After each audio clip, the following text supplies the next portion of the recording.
Welcome welcome once again to the newest edition of Seahawkers 3 in 3 out, the most unique Seahawks recap show in the multiverse. I'm your host, Clinton Bonner. I'm joined by the one, the only, the great Brandon Schultz. Brandon, we're back home. Our Seahawks fall to 0-1. It wasn't all good. It wasn't all bad. There's lots to talk about. There's so many nooks and crannies. How are you feeling 2 days removed from what was a bitter loss live in Lumen, bud? I'm doing well. I nailed the ride home just as well as you nailed the intro to this show. So here I am, and it's Tuesday night. We're flying into this show live out on YouTube, youtube.com/Seahawkers podcast, and we're doing it with some of our favorite folks, and famous too, like Ryan 911, Amy Holmes. I'm here for a good time. Yeah, here for the best time. Psyched to see so many people out there. You know, I was so worried about not saying Seahawks that I started the wrong show introduction. So there's that. But it's not like I'm in your head at all.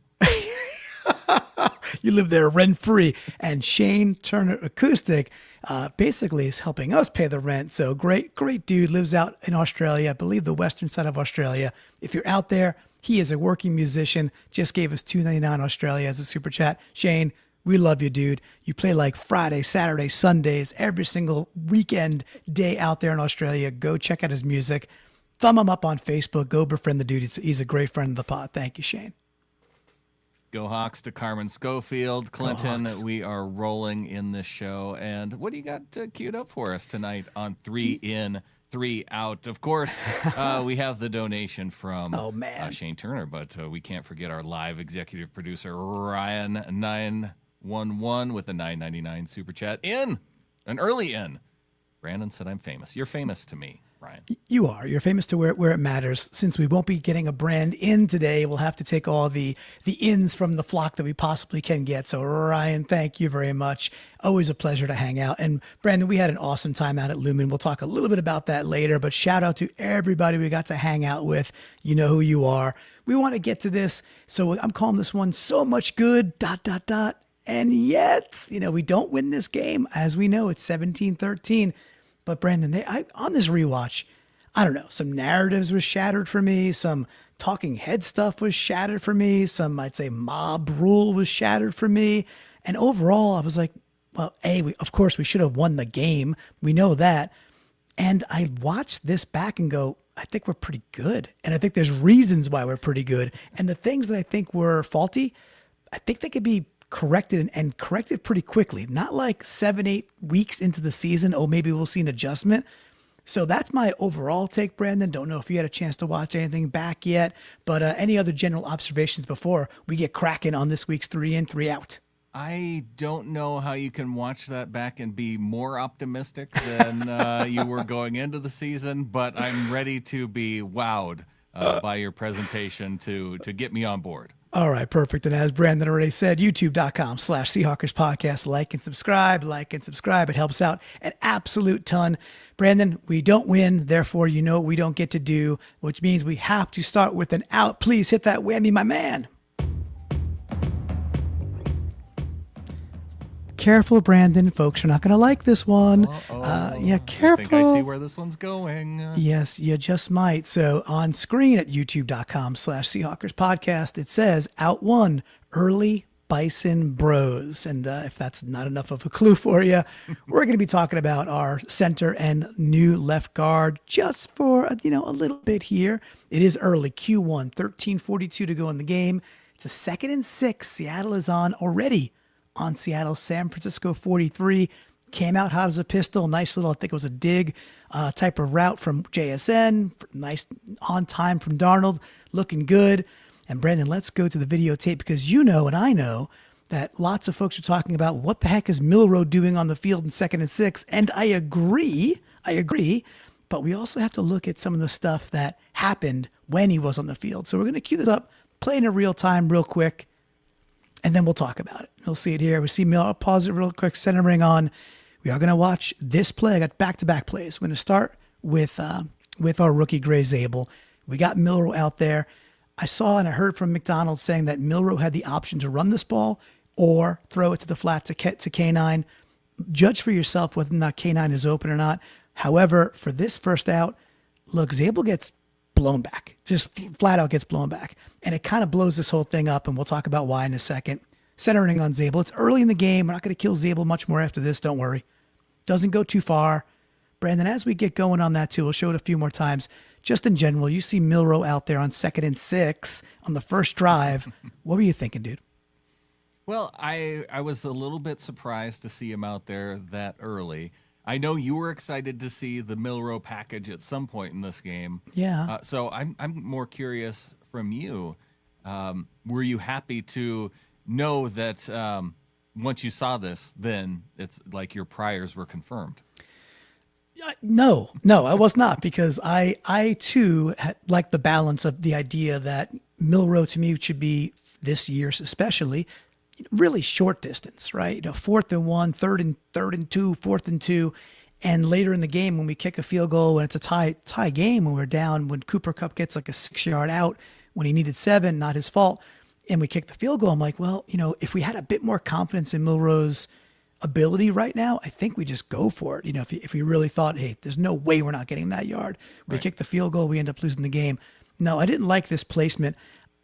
First of all, I see we're running through pretty quickly here, and we'll get to more slow motion. But all right, yeah, maybe K9 is maybe open, but the way that the edge is really getting vertical really quickly, to me, it's like he's going to have to loft that thing, and then it's kind of danger zone type stuff. And maybe Milroe's just not really wanting to do that. So I guess the decision from Milroe, how'd you feel about him pulling it down and just trying to get something? Yeah, to me, it almost looked as though it were a designed run. Like once he hit his back foot, and maybe there was some kind of quick read, because one of the things that we did hear from Coach Mike McDonald in his Monday press conference was that Milroe made the correct read, and whether or not I don't know. Coach Mike doesn't strike me as the person who would just say that to have a dude's back. He would probably say something else rather than maybe being negative. But so with him deferring and saying that Milroe made the right read there, I tend to think that is what he wanted him to do in this situation. So I didn't necessarily have a problem with that. I more had a problem just with the call and it being a part of the opening part of scripted plays for the Seahawks offense. Yeah, I agree. So, I definitely want to lay blame at Kubiak's feet for the play call, and then the execution was not great either. Here I think it's Oots highlighted, because what happens is he gets disrupted on his path to what he's trying to go do, but it's because, again, you've got Zabel really getting pushed back right away. So you can see this real quick. He really gets in his lap, diverts where he's supposed to go. The whole thing just blows up. So not great there. Zabel, not great early. The very next play, and just it's Bison Bros. Very next play, we got to watch Sundell. Sundell gets really, really just blown up. Oof. And it's what we're going to see here too is it's a stunt by one of the dudes. So it's Bosa out here on the edge, like doing a push-up thingy. I think I highlight him in a second. I think it's there. Okay, so that's Bosa out there. Now Bosa, watch how quick he is to the inside. There's not too many dudes who could run like Bosa. The issue is that when you're stunting, if you've got a valley to go through, well, then you get this kind of shot on a quarterback on 3rd down. The valley's there because Sundell gets really walked back. So we'll play that here, and we'll see it. And Sundell is, 5 yards in the backfield, and Bosa's on him and a half a tick. So between the two dudes, Zabel and Sundell, not a great start in that first series. I think they got better as the game went on. But the strength showed up that they did get pushbacks by some bigger dudes right in the gut, and it hurt us early, Brandon.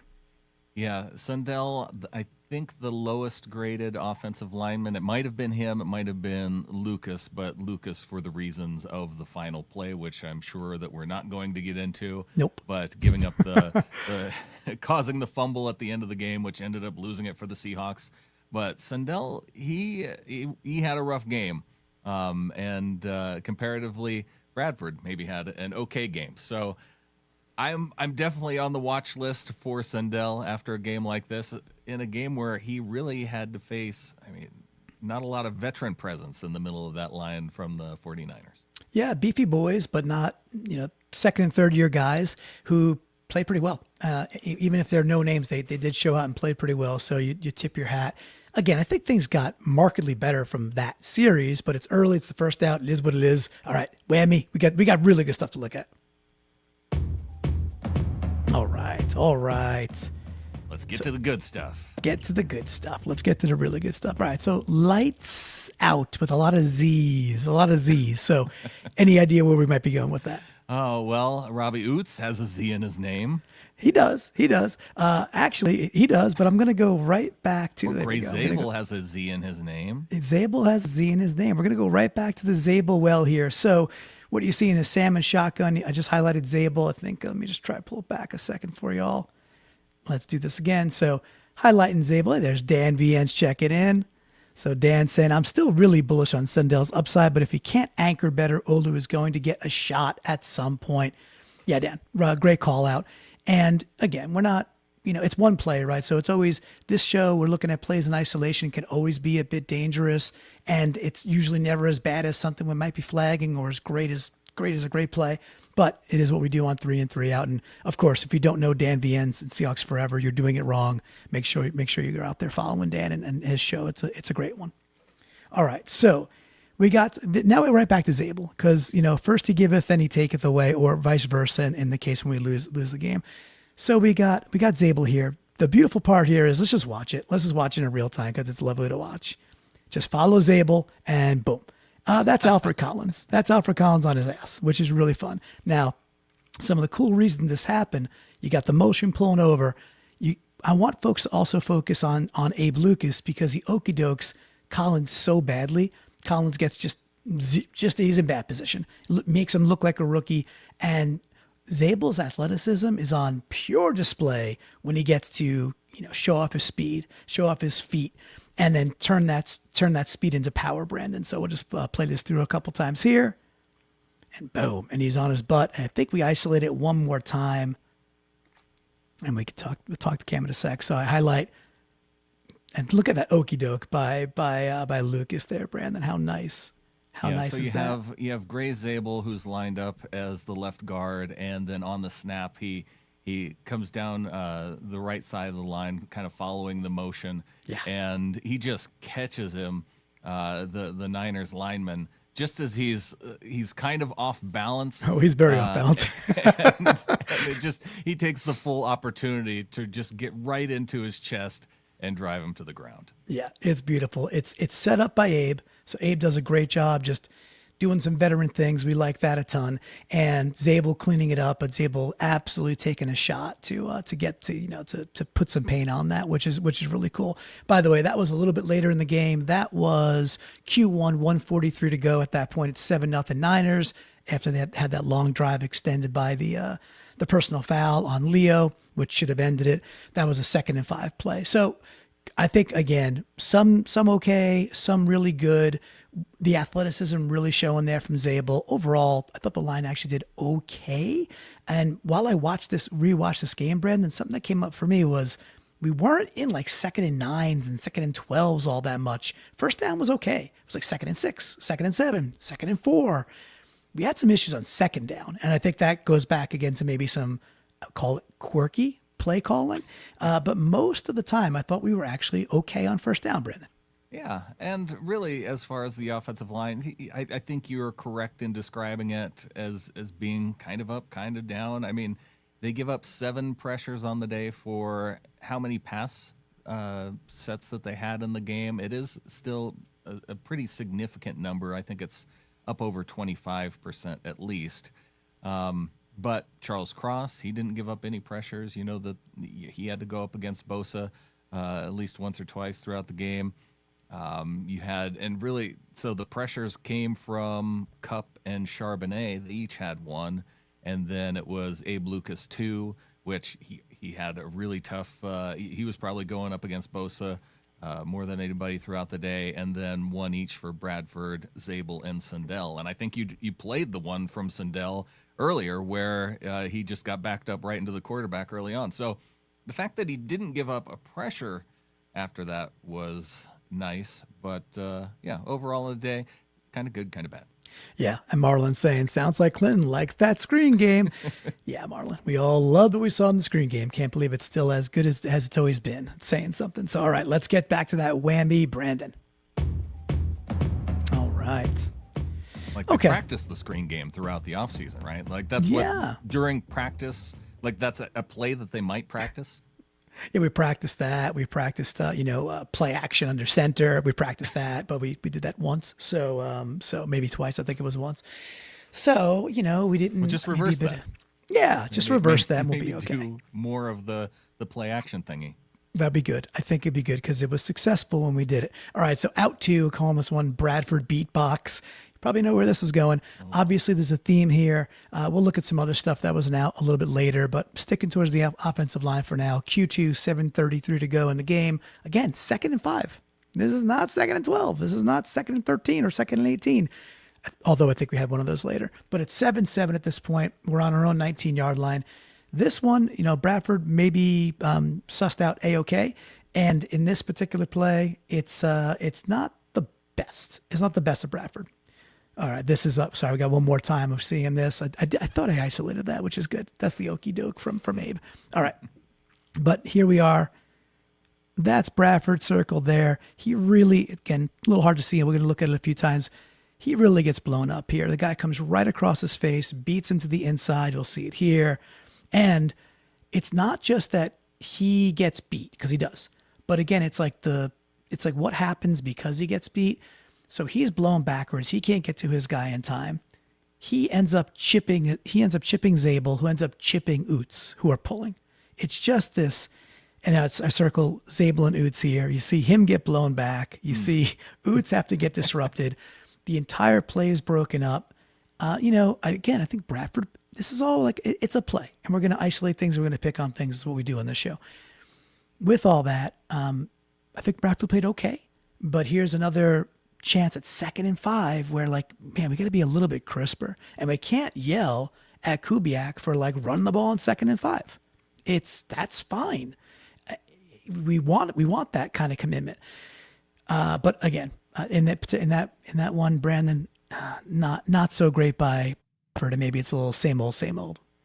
Well, gosh, with Bradford, it's one thing if we were talking about Christian Haynes, because I feel like this is probably where more of the weak point in his game is. But Bradford is a big, heavy dude, and maybe this offseason when you talked about how Bradford looked lighter, maybe he did lose a little bit of weight, but on this play, he immediately gets blown back into the backfield. And one other thing I wonder about this, just because he does get immediately blown back, like with Robbie, and maybe as a rookie, you aren't going to freelance, like the spot that you've got to get to as a rookie, and to stop then and then try and block the penetrating defensive lineman. It seems like it would have been the right answer for him in that moment, is watching the tape back, because he has the time to just lean into the lineman there as he's breaking through the line. But it does seem like he passes up on that to then get to the spot where he thinks he's supposed to be. I think it's a great point. And that might just be something that comes with time. That's like, hey, Rook, with the Mike Tyson line, right? Everybody has a plan until they get punched in the mouth.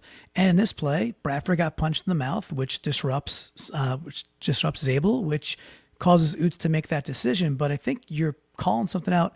It's a guy on a first contract and 2 rookies, so there's going to be some mistakes. But Brandon, I think it's a nice call out to say, look, maybe this is a coaching point where they're in the room being like, hey, look, if you see that, like, this is like a stop the bleeding type thing, right? It's like, hey, if this play has any shot whatsoever of being even not a TFL, get the guy that's just broke through and disrupted the entire play. Because then let your running back just go have a shot at a one-on-one a little bit upfield, right? Because then instead of getting hit 3 yards into the backfield, maybe it's only 1 yard into the backfield. Right. Or, he has the other, let's see, was there a tight end that was also lead blocking there too? So. I think he's off to the right there. Yeah. I believe there is a tight end there too. So, all right, it's again, but I guess part of it that I want to point out is that a lot of this time, this is sitting in 2nd and manageable after a pretty successful first down. So it wasn't like we were finding ourselves in terrible position after position and in like 3rd and 12s and 3rd and 9s a lot. It actually wasn't the case. Sometimes we found ourselves in 3rd and 7 with a play like this on 2nd down, but 1st down was actually okay. And I think that is, again, more correctable than if you're like, oh God, 1st down, it's 2nd and 12 consistently. That was not the case pretty much all day, Brandon. Right. And Merrick29 coming in saying, O-lines take some time to gel together. I imagine this one will be exceptional when it comes together. And yeah, while we're pointing out maybe some early outs in week 1, yeah, hopefully that's not the case as we get a few weeks into the season, Clinton. For sure. All right, let's hit that whammy. We got more good stuff to get to, I promise. All right, let's get to it. All right, calling this one something I thought. Murphy's Moving Company, or Moving Co., if you're feeling like you want to save some characters.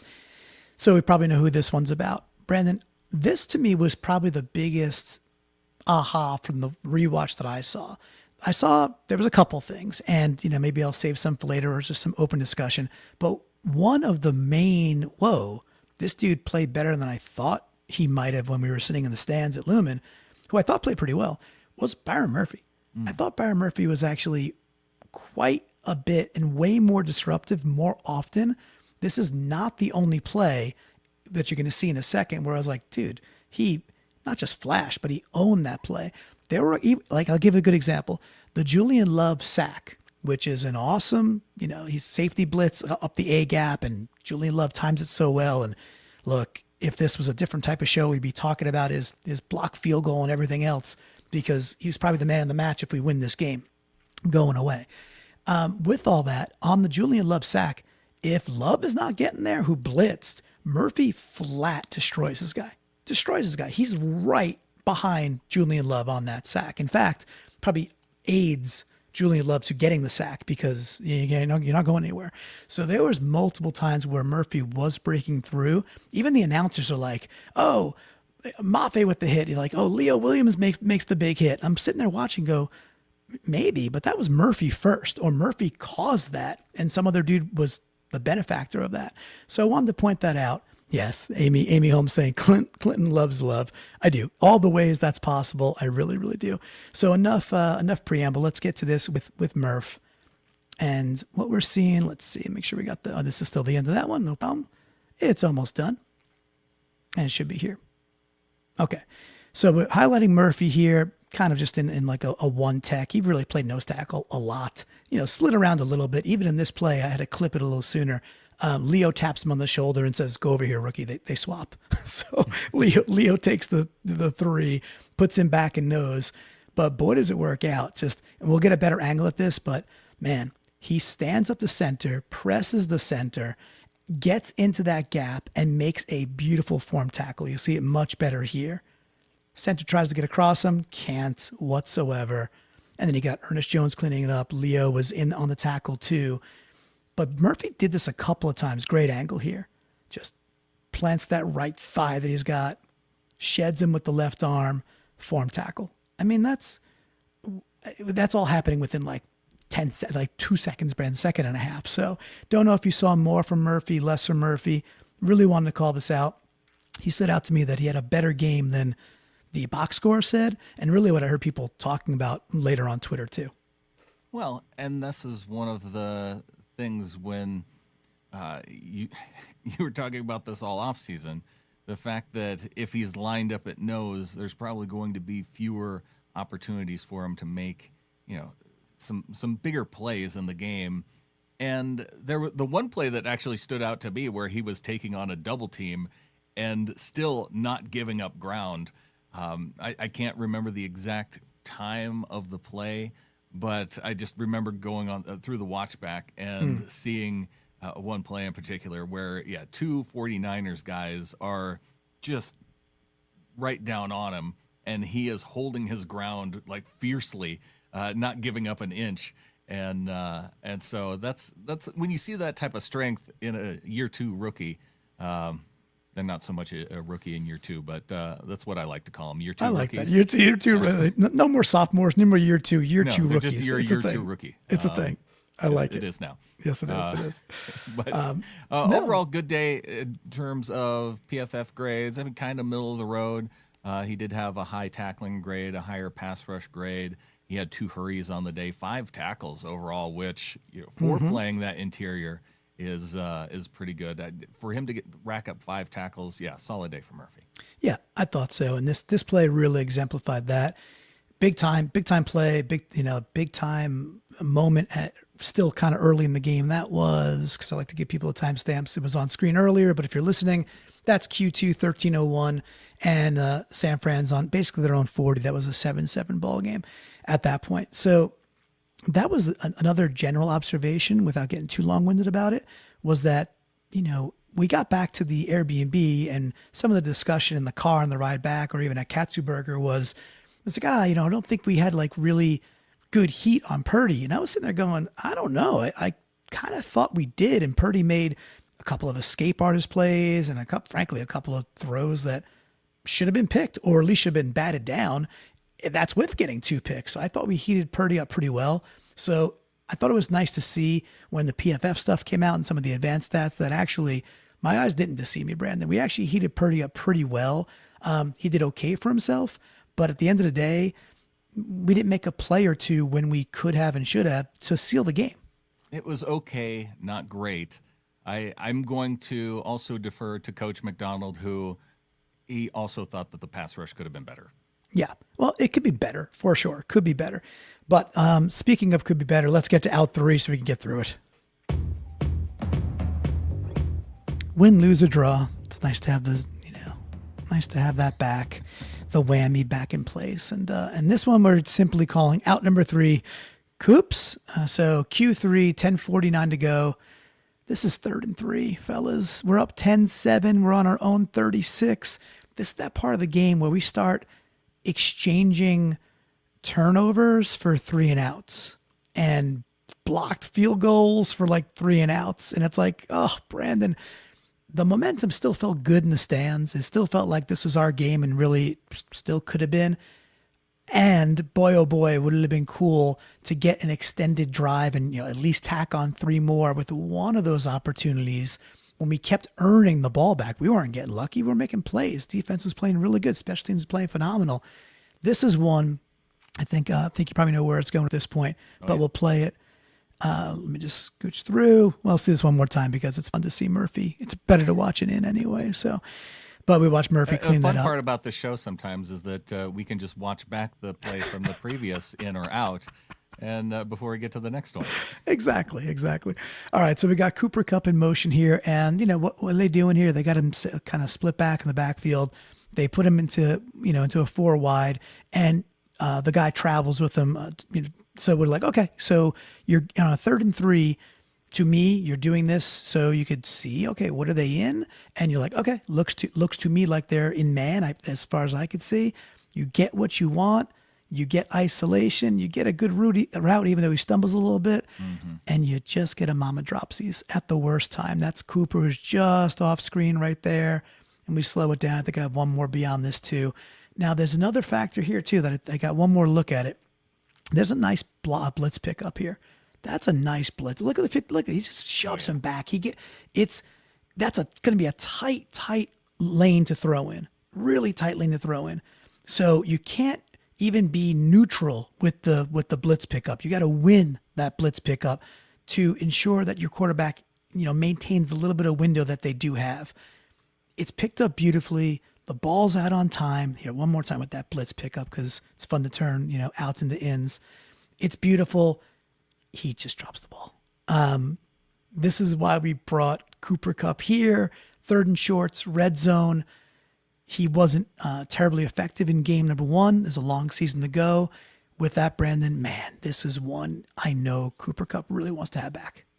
Everything was executed well on that play, and if Kupp doesn't stumble, he catches that pass, and it's a first down. To also go heavy in on this out on this play, with as much as the Seahawks ran the ball, 3rd and 3 would be the perfect time to, I don't know, maybe run play action, something that we didn't do throughout the game. So as I know, a lot of times there's the talk of, oh, well, they didn't have an opportunity because of down and distance. They didn't have an opportunity because of the situation. In this situation right here, there's no reason why you can't be under center at 3rd and 3. And even with 4 wides, show the threat of a potential run. And I guess this just puts that exclamation on point on it for me that Kubiak didn't do enough to try to get to those, get to play action, get under center a little bit more. Yeah, and a couple times that he did a couple of things with getting Darnold to the edge on some boots were really successful. There was that sneaky kind of at the end of the end of the first half, right? It was just the field goal. Yeah, kind of a direct snap. Of course, he's the quarterback, so you snap it to him. But the whole intent was just like a body, student body right, and he followed it for 9 yards and got out of bounds. There was another one later where he sprints out and gets like an easy 6 yards. So your point being, you had opportunities to get him on the edge and or use play action there to loosen things up further. All that being said, I know that Cooper Kupp stumbles a bit. He's still got to catch this ball. That's what it is. But one thing I do want to point out. Another thing. Oh, yeah, go ahead. No. I was going to just point out Bradford in this play. I'm bragging on him earlier. Just watch Bradford do a little ragdolling of his own here. Boom, on 94. Like, nice job. Nice job right there. He did. That's the power of Bradford when he's kind of at his best. So I wanted to call that out. Yeah, maybe not a pancake, but whatever the light version of that is when a guy ends up on the ground. But it's a little crepe, maybe the crepe. Crepe, yeah, there we go. Yeah, a bong and a blitz, right? Yeah. So the other thing about this drop that's really frustrating is it came right after the interception by Ernest Jones. Exactly. And so you're hoping, man, can we just keep the ball and drive for a little bit? And it was a 3 and out.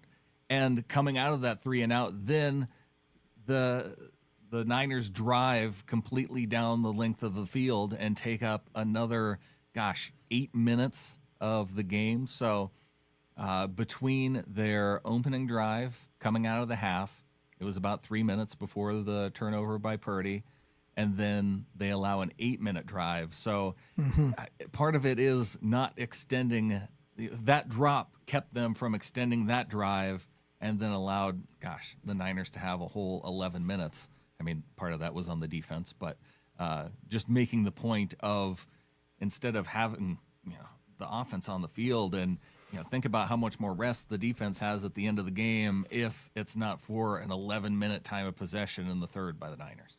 Time possession was a huge issue, and between Niners getting an extension on drive 1, which was a long drive, and what you just mentioned, it does take you out of your game flow a little bit. No excuses for Kubiak. I think he's going to get better too. And again, I saw plenty of okay. I really did. I think these things are very, very adjustable. To your point, it was again against the identity we wanted to be, which was a ball control team, make things easier for Sam. And that wasn't the case. The things like Sam had a really tight window, fit some things, and later in the game hit JSN down the sideline to have a chance. It wasn't like things were schemed open easily for Sam all day. And that's also one of the reasons I thought actually played okay. I think pretty good. I think 16 for 23, but I could say at least one drop. We just watched it. And I think there was another one that JSN basically had all the way to the ground and got ripped out, which was really obviously close to a catch, no catch, got to hold the whole way through. But, I know you can't exchange these and say, oh, only if, but if suddenly it's 18 for 23 when you don't have success on the ground, that's a pretty good day. So I actually like what I saw from Darnold enough to just give me some real nice confidence for the rest of the year. Oh, yeah. So I'm not crushing Sam Darnold after this game at all. Yeah, for sure. I think he played pretty well, actually. All right, we got one more in. It's a good one. Let's hit it. Okay. This might be my favorite. In number 3, we're calling a Drake-induced Turdy, a DIT, Brandon for short, of course. Q3, 12:17 to go, 1st and 10. San Francisco is now on Seattle's 39. We're up 10-3, and again, we're doing this backwards blow for blow thing where we just keep giving the ball back to each other. And in this case, what we see is, let me put it up on stage. We got, there we are. Okay. We'll play it through a few times because we get a good look at it. But this is the beautiful interception by Ernest Jones right down the middle there. And you start to think, well, what happened? Why this interception? So Drake Thomas does the worst job ever selling the fact that he's going to blitz, and it doesn't matter. So we see him start to blitz, stop to blitz, stop to blitz. He gets by Trent Williams, takes on a cut block from CMC, and he still absolutely disrupts Purdy's flow, Purdy's throw. This is a good job. He gets a little hand check, but blows through it, fights through that. That's some nice athleticism, and gets right up in Purdy's grill, man. I thought this was really a sensational way to end 3 and 3 out for this week. Tyrese Knight, look, hey man, year 2, coming off an injury at this point. I think he played okay. I thought maybe he needs another few weeks to kind of get up back to game speed. That's what it looked like to me. He wasn't a detriment whatsoever. I thought he tackled well, which he always tackles well. I thought he looked a little bit, just a tiny bit slower because he's a pretty darn quick linebacker for sure. It's part of his game. So, Brandon, at the very least, nice to see Drake Thomas come in and have a very clear impact. Drake Thomas, he had 15 snaps on the day, filling in for Tyrese Knight, who did not play the entire day. And, gets a nice pressure here. I will, while you're giving him praise, also note that he did have a missed tackle on the day. But a nice, gets right through CMC there. And as much as that is, I can't help but, with Ernest Jones on this play. Oh, it's beautiful. His ability to catch that, the way that he sits down and reads Purdy's eyes to kind of, you could tell that I think he could see where this ball was going to go. And just that ability to make the break and then high point it.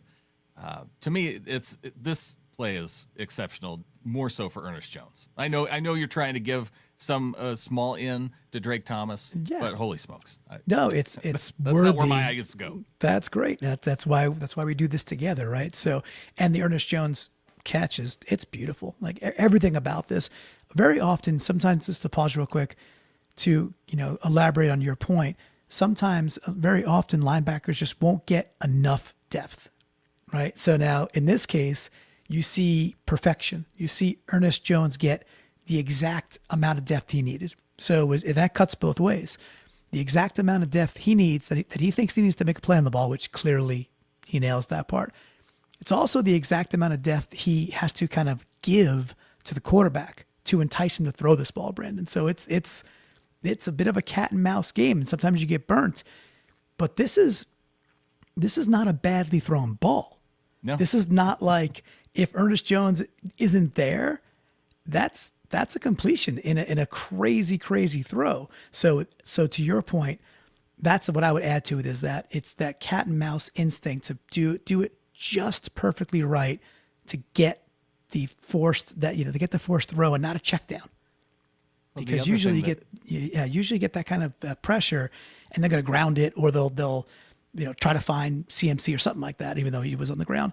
But so I love your point in elaborating on the fact that I think he really goaded him into making this throw. Well, I also like when you put the spotlight on Drake Thomas, you can see Ernest Jones where he's lined up on this play, and so just the path that he takes to this interception. He drifts off to his area of the zone, and then has that recognition then to look to his left and see where those other receivers are who are lined up on the right side of the offensive formation. And then it's kind of he drifts one way, then comes back, and then again for that jump and that catch. You don't see that from linebackers. You don't even see that from cornerbacks. It's another great point of yours, man. I'm glad we do this together, because why is he drifting that way? Because you got CMC who might leak out, right? He's got to go cover CMC. So what happens? He recognized that CMC made a decision, right? And he's on the ground. Now he's on the ground. So he looks at that and says, okay, well, he's out of the play, especially with the pressure we're getting, because he knows what's happening.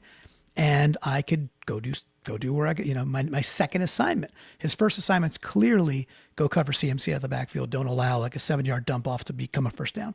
So another awesome pull by you to, put 2 and 2 together here, or more like 1 and 1 makes 4 type thing, because that's how the play actually came to be. So it's really good defense, man. And throughout the day, Brandon, that's the thing for me is like there was really sound defense throughout the day. We don't get the win. Can't cry over, spilled milk here. It sucks that we're 0-1. We're going to hit from the flock. There's plenty of ins, plenty of outs. Stick around for all that. Just coming up in a second. There's a lot of great ins. There were so many more moments that I wanted to highlight, but we only do 3 in, 3 out on the show, and that's just the way it goes. There were some plays by DeMarcus Lawrence, not just setting the edge. There's a play later in the game where, it's one of those, he's dropping back into coverage, but he kind of gives a faux blitz to make it 5, and he's got a tight end responsibility. Would have been an easy as heck check down for Purdy down by the goal line. He had to basically throw it away. It's like Lawrence is so disciplined and just playing so well. Kind of saw this throughout the day. We haven't really mentioned Leo, only to say that the announcers were crediting Leo a lot of times when I thought it might have been Murphy plus Leo, but Leo was outstanding again. It was a really solid effort all around. Kind of a shame we don't get the W, but this is why I could watch this game and be like, ooh, kind of even a bit more bullish than I was walking into that stadium. Just the wrong outcome for week 1. There were definitely a couple plays and players that I was curious to see if you would point toward, and we'll probably get into them from the flock as well. Yeah. But I mean, Nicky Manwari, even on the one play that he made, it stinks that he got hurt on that play, because I think that we would have seen him featured a lot in this game had he not got hurt. But great play that was made by him. Zach Charbonnet on the touchdown. There was really nothing there. And then for his instincts just to follow Gray Zabel into the end zone, essentially, was a good one that led to 7 points and the only touchdown of the day. So maybe we'll get into that, Clinton, from the flock. Yeah, and I'll add one thing there. Imanwari, I cut up the Imanwari film. That was like my first in that I put to the side, and it was on the chopping block. I'm like, this is such a good play, and he got hurt. And you could see his instincts down in the box, and he does a really, really good job on that play. And unfortunately, now it's a high ankle sprain, so maybe he hits IR. We'll see. I don't know if there's extra news on that today. I just know it's a high ankle now 2 days later. So we'll see how long that takes the rookie to come back. I'm sure they won't rush him since the beginning of his career. Charbonnet, one interesting thing that Hawk Blogger pointed out in one of his post games was that the Seahawks it wasn't only like an inversion of success from Charbonnet to K9. They also ran wide zone predominantly with Charbonnet, and they ran gap predominantly with K9. So maybe maybe they like the way, I'm assuming they like the way one back runs a style versus another back, but it still leads me down the path of what if you gave K9 the wide zone blocking and what would happen? But that was an interesting tidbit that I had heard, Brandon. Didn't know if you'd picked that up just yet, that K9 wasn't really given as many wide zone opportunities versus Charbonnet, and wonder if you have thoughts about that. Well, it's I can understand some of the reasoning behind wanting to give some gap plays to K9, because if you can open up a large hole for him, that's when you get those really explosive type runs, and so that part of it tracks to me. It's just that a lot of times when they ran those gap scheme plays, they were getting blown up by Niners defensive linemen. Yeah, and so there weren't any big holes there. So exactly, I guess that it tells me that's why it contributed to maybe the lack of success. But I think one of the things that we thought going into the season is that K9 in the scheme being more wide zone would lend itself to more success, but maybe he's not that great at reading some of those wide zone plays, and but they still want to have that explosiveness. So until we see more, I guess that's where my mind goes, is that maybe they've recognized that he's not that great at reading the wide zone, and I don't know. It seems interesting to me why it would be inverted. Right, especially when Kubiak's system is the Kubiak system. Even when he was first hired, he's like, no, we have a way. We're going to do everything, but we have a thing we're going to do. Run wide zone the entire game. But they're going to do it more often than not, right? That is their preferred way to run the football. And frankly, how they've now built this offensive line to be more athletic, more get to space, get to a space, and less about the power bruising. Something interesting to watch, and we were discussing in the stands, like, hey, the back and forth and the flipping from K9 one series to Sharps one series back to K9, et cetera, et cetera. Is it going to become a time where it's like, look, I know who might be the more explosive back, but is there a time where it's like, hey, this should be 65, 70, 30 Sharps? Any thoughts on that? I think you would want to go with the guy who's having more success on that particular day. And to start it off, for it to be relatively 50-50, I can see how that makes a little bit of sense, especially if you want guys to be fresh when the fourth quarter rolls around. So if they're... what I saw from Charbonnet has him trending upward. What I saw from K9 has him trending downward. Like to where it's kind of feeling like the more even play is to go with both, but maybe there's a way that they can mix it up and still have, keep the momentum going with one of those guys from drive to drive. Yeah, fair point. Fair points, I think, for sure. All right, so we are going to get to our From the Flock section, which is our favorite part. We're going to go through the ins and the outs that our flockers put into the Discord. Brandon, how can people get involved and join the Discord, join the party, raise the Hawkra as we do this every single day? What should they be doing? Yes, if you would like to become a member of the flock, $3 and above gets you into our Discord community. You can also go to YouTube and click the support button there. But easiest way, getintheflock.com, and just sign up there. Discord's a fun place to hang out, and once you're there, you find the 3 in 3 out channel, and you leave your ins, you leave your outs, and we read them here on the show.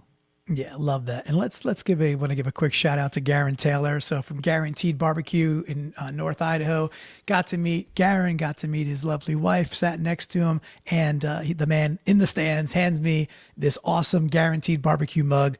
By the way, Garen, it's become my second favorite mug. It will always be second favorite. That's pretty darn high because I have a Seahawks mug that's going to be number one. But the last couple of days since I got home, that has been your Guaranteed Barbecue has been my go-to mug. So thank you so much for that. And we got the Comic Binge, Paul, with the $1.99 super chat saying Seahawks content at its finest. Folks, if you like comic books, check out that channel because they do an awesome job, and I'm representing a little Spider-Man for there you go. For my guy Paul right there, Brandon. Love it. Love right. Spider-Man, the idea, like probably the top superhero in all the land. That's my opinion. Sure. Maybe that's a different show that we can get into. Comic Binge. I'd check that out, just like I'd check out Guaranteed Barbecue when I go through Smelterville in North Idaho, because even though I knew he was going to be catering a wedding on Monday, as I was driving through Smelterville, I made it a point just to stop by, just on the off chance that he happened to be open at 11 a.m. as I was driving through. I knew it was a very slim chance, but I had to do it. So just make that part of your habit as you're going through Smelterville, Idaho. Yeah, I mean, put it this way. Northern Idaho is really skinny, right? So if you're going through Northern Idaho, you're close to Guaranteed Barbecue, so go get some. Right. All right. And if you're going to stop, like to gas up there, get barbecue. It's an easy thing to do. Oh, we got another. Is this Slarty Bogarty, our faves? Yeah. Coming in with the super chat of $5 saying, out. Leo not wrapping up CMC. Even great players make bad plays. And there was one, I think his only missed tackle on the day was one with CMC where he was in the backfield did he CMC is like getting upfield and he hits him from behind instead of wrapping him up. And he kind of it's kind of like slingshotting him around the sun type thing, whatever they call that methodology of and then you go save whales. The Star Trek move. Yeah, exactly. Star Trek 4, then you go get the whales and you save society from the giant yodel. You probably know what I'm talking about, everybody. But it's like, dude, just wrap him up. He really hits him hard and makes CMC go faster. So that was unfortunate for sure. But we definitely do appreciate the $5 super chat. That's awesome. All right. So we are from the flock, getintheflock.com. We've got Frost, who is, of course, Ryan911 out here, but he's mild-mannered Frost, or AKA Coach in the Discord, saying, we are back. Let's go. I'll go through this page. Josh Tehuman one of the best flockers out there, saying in, home to start the season, out, getting too cute, getting Milrow in the game that early. We talked about that, and we agree with you, man. And then we got Frost again in drive 2, commitment to the run game. Yes, drive 2 was kind of lovely. B-Wags Biceps saying in, doink, and Moody is no longer with the team because he can't kick field goals good.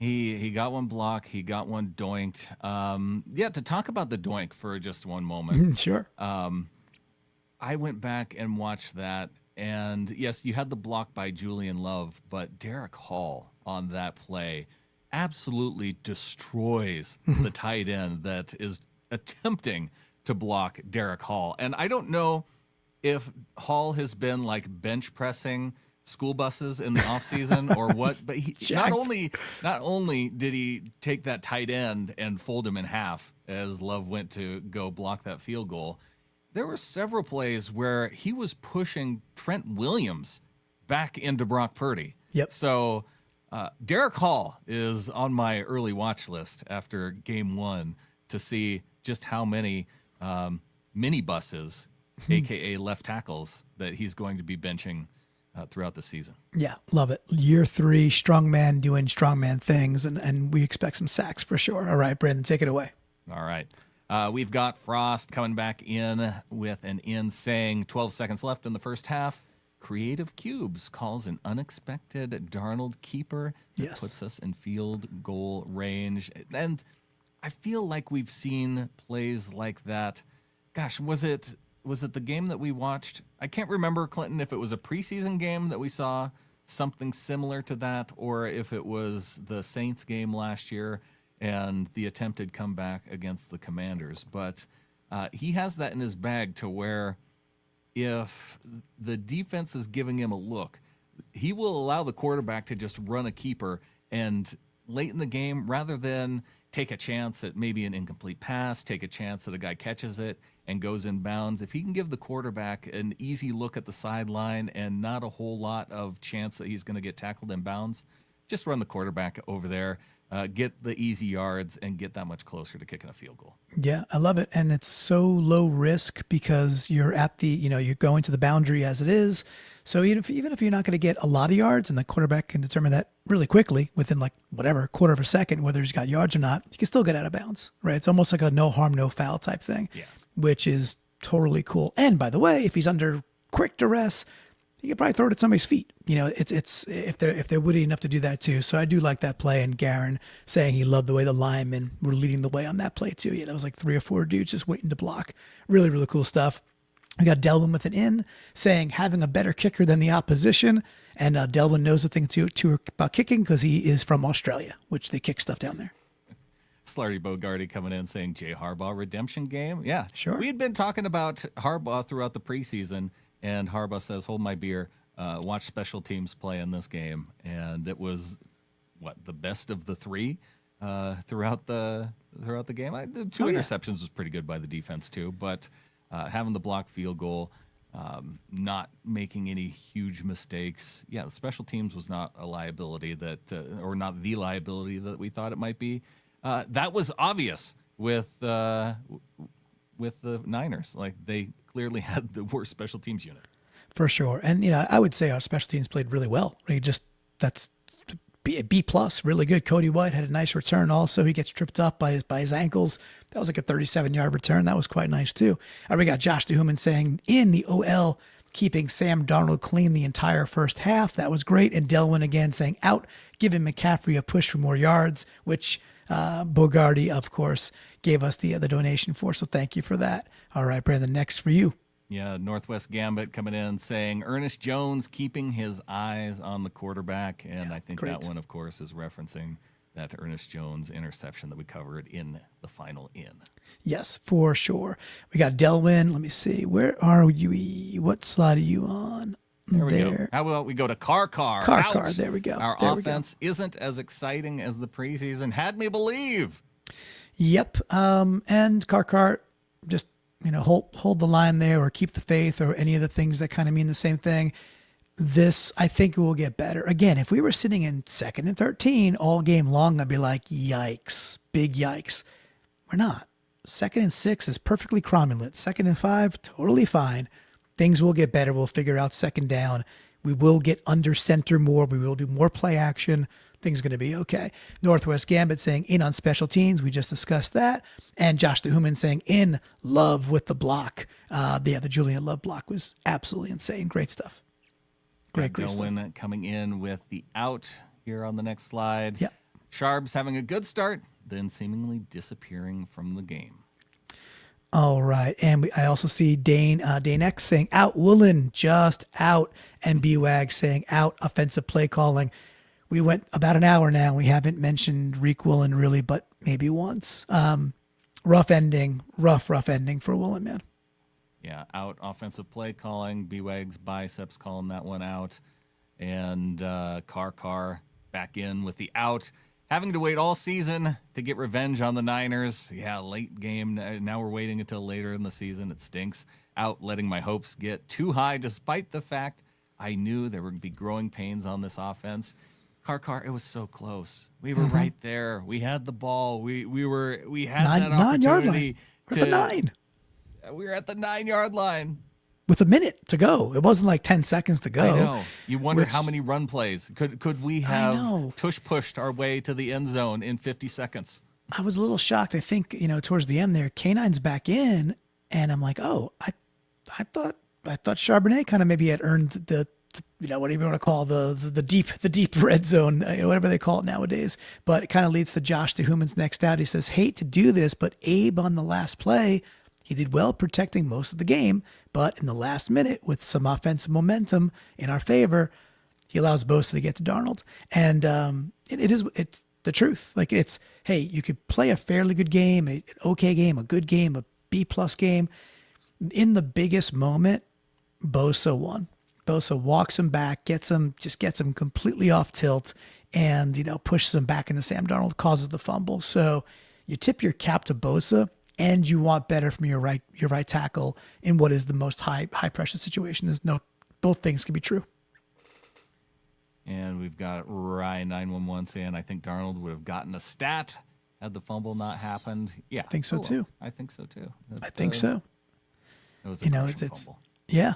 We got Dolphin saying, what was that reverse bubble screen to JSN for a loss of 8 all about? Seemed like the entire defense was there, and it seemed like it was, like it was the play that was called. It was certainly called. You don't stumble into that, Dolphin. So that's the call. The thing, it's execution, and I don't blame. Look, the Niners blew it up, so they knew some telltale sign. They were there for it. Darnold's got to put that ball 2 feet away from JSN's feet. Like you don't throw that ball. You just dirt it. You dirt it in a way that just go, okay, let's start over. So that one I kind of put on Darnold for a lack of awareness. Yeah, man, maybe not even the dirt, but over his head into the whatever. Just get rid of it. It was the design of the play that was so weird on that to me, because the motion was going right and the flow of the play was going right. Mm-hmm, right. And then Sam goes out to the left. And so I don't know if it was one of those plays that maybe it was designed that if there was somebody there, then like to get Sam, kind of how they had designed some plays for him to get out into the open field and pick up some easy yards. If the defender stayed home in that situation, which is what happened, and he saw that and recognized that he wasn't going to get anywhere going to his left, and so that the only play was then to throw it back to the right. But yeah, the defense played that so well that they stayed home on that side for Sam, but they also recognized the flow of the entire play over to the right side. That it just the entire play got blown up. Well, Garen has a point. He says, stop throwing the damn ball behind the line of scrimmage. Don't ever do that again, ever. Not bad advice. And Amy Holmes saying, and that hook and ladder right after. Oh. Yeah, the hook and ladder. I mean, you try something because now it's third and forever. And Amy, in life, usually stupid compounds stupid. That's how things usually go. So when you get a little cute and it causes a stupid outcome, sometimes you do something stupid to try and make up for it. It's like, that's what happens in gambling all the time, right? So, not the best look. So, and what do we got? We got Slaughter Bogarty again, and Marlon saying, Slarty agreed. I missed what Slarty said. Just saying that with the Darnold fumble, if he takes one step forward, then the fumble doesn't happen with Abe being right there. There's no time. There's no time. He's hitting his back foot and throwing the ball. Right, like, and there's not a lot of feel to that. It's just, Abe got beaten so badly that you don't expect your right tackle to be on your shoulder. Yeah, he shouldn't be there. He gets way too deep, and Bosa does a number.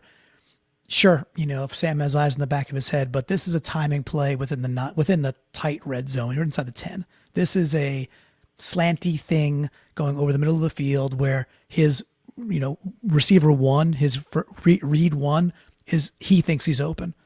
He's not going to step up, and he's going to try and fire the ball. So I understand that, but mechanics wise, from a quarterback's play clock, he's hitting that back heel. He's firing the ball when he's supposed to. Mechanics wise, Slarty Bogarty pointing out that Matt Hasselbeck pointed to the fact that Sam had the ball too low. And if we are talking mechanics, then this is an absolutely really good point, because most quarterbacks, when they drop back to throw, it wouldn't be at the level of the backside of your right tackle. That ball did not hit Abe Lucas in the shoulder. No, it hit him more toward the lower back.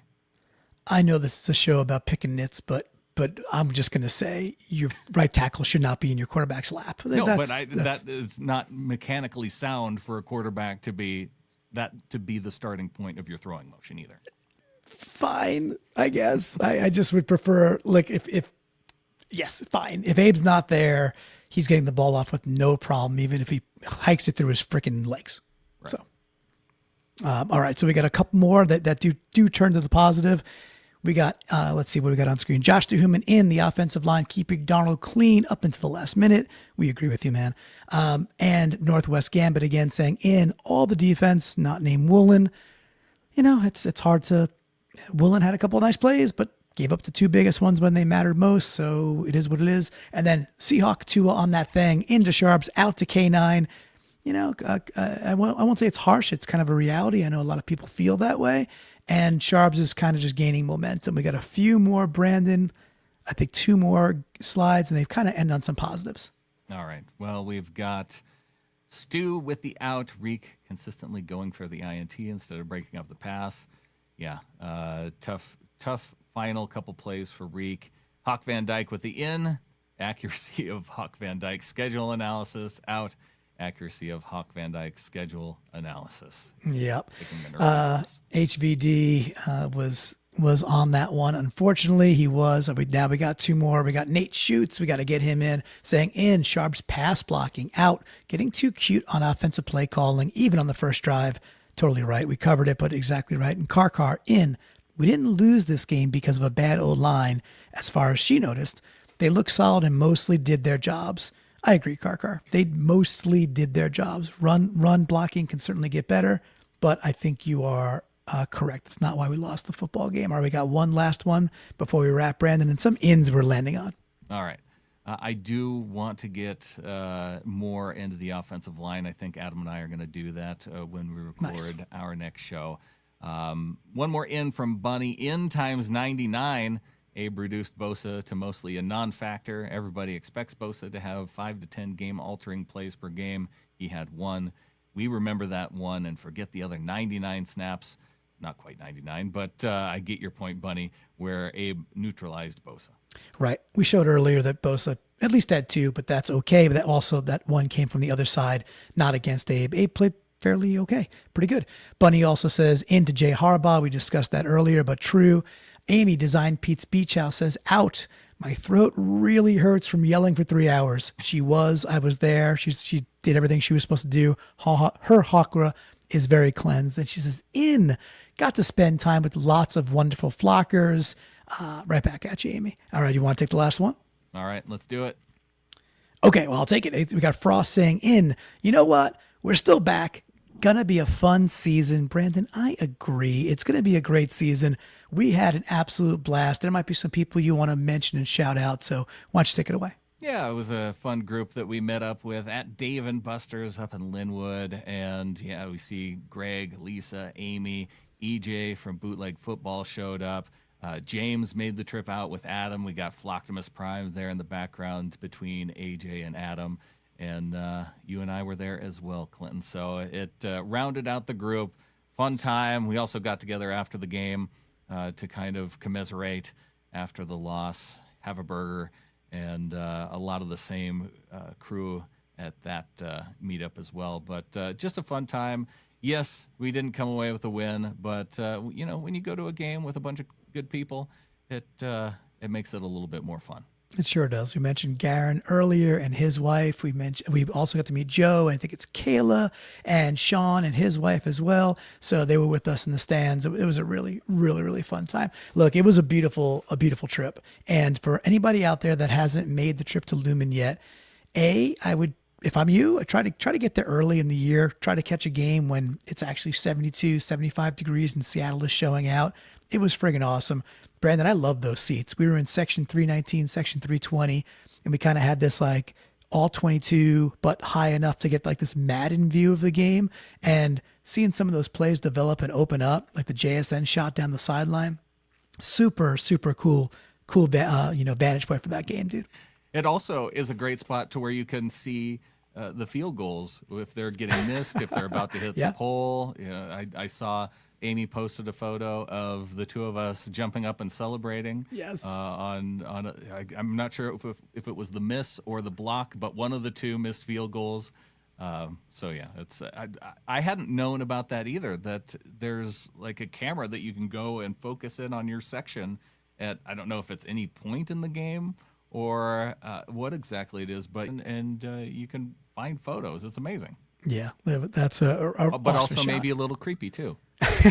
Be careful picking your nose at a football game. Careful, spicy. Look, Big Brother's watching whether you pick your nose or not. So maybe pick away in 2025. Who knows? But it was an absolute blast. And Michael, we appreciate you, man. Thank you for being a flocker and a member and in the Discord and being real vocal. We appreciate everybody. Brandon, it's gonna be a fun season. All is not lost. There are 16 more games to go in the regular season. The rest of the NFC West they won, but they looked tepid at best. I ain't afraid of no ghost, Brandon. We're going to get on that plane, or the Seahawks will at least, come east, play the Steelers. We're going to be flipping the page and getting to the flagship, getting to Seahawks What If. We have another crossover show this week coming up with an awesome Steelers collaborator, and the train's going to keep on rolling. We're going to take this thing east, and we're going to get this to 1-1. Brandon. And I think with that, there's only one thing left to say. Go Hawks. Go Hawks.